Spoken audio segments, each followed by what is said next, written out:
Bonjour à tous. Aujourd'hui, nous allons voir la boutique du compte. Nous allons présenter les différents éléments de la boutique et nous allons montrer à quoi servent ces différents éléments. Alors, pour commencer, nous nous connectons et après ça, nous cliquons sur boutique. Comme vous pouvez le constater, il y a 5 éléments dans la partie boutique. La première partie, nouvelle inscription. Deuxième partie, vente de mise à niveau. Troisième partie, vente de rachat. Et quatrième partie, vente par rachat. Dernière partie, rapport. Alors, nous commençons par la première partie, nouvelle inscription. Alors, à quoi sert nouvelle inscription? Vous êtes un membre de Dinas Global, vous souhaitez inscrire un nouveau membre, c'est dans la partie nouvelle inscription que vous venez et vous commencez à remplir le formulaire. Le nom du demandeur, le nom de l'utilisateur, la pièce d'identité, l'adresse, et au fur et à mesure, vous remplissez jusqu'à ce que vous terminiez pour valider. Voilà, lorsque vous validez, vous venez ainsi d'inscrire un nouveau membre. Alors, c'est à ça que sert la partie nouvelle inscription. Maintenant, nous abordons la vente de mise à niveau. La vente de mise à niveau permet d'évoluer de niveau. On suppose, ici dans ce cas, le membre en question est basique. Alors, pour passer de basique à premium, c'est déjà prédéfini puisqu'il est déjà basique. Voilà. Et là, autant pour moi, ce membre est premium. Autant pour moi, il est premium. Et la mise à niveau lui permet de passer soit à Elite, soit à Platinum, en fonction de son portefeuille. C'est à ça que sert la vente de mise à niveau. Il lui suffit simplement de choisir et là, il effectue sa mise à niveau. La vente de rachat.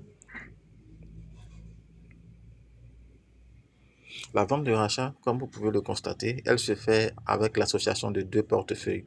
Le portefeuille de points de rachat à 50% de la valeur des produits que vous souhaitez acheter et le portefeuille électronique à 50% de la valeur des produits que vous souhaitez acheter.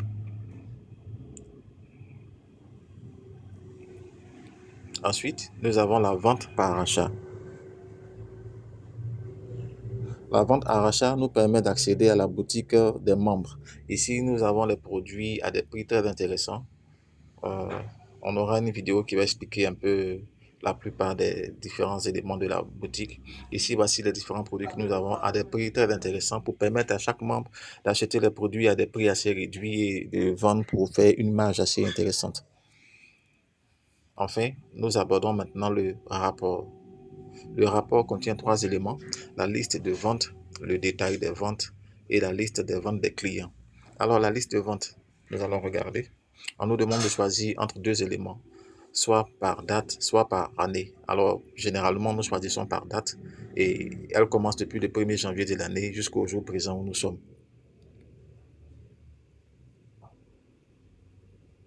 Alors comme vous pouvez le constater ici, il n'y a aucune vente qui a été effectuée par ce membre. Ok, alors nous allons revenir encore pour voir la deuxième partie, détail des ventes. C'est pareil, nous choisissons aussi entre la date et l'année et nous avons le rapport de toute l'année en cours. Ici, c'est pareil, il n'a effectué aussi aucune opération. Et enfin, nous voyons liste des ventes des clients. Voilà, ici, vous avez la possibilité de choisir soit l'idée de votre filleul ou de celui qui figure en dessous de vous selon l'organigramme.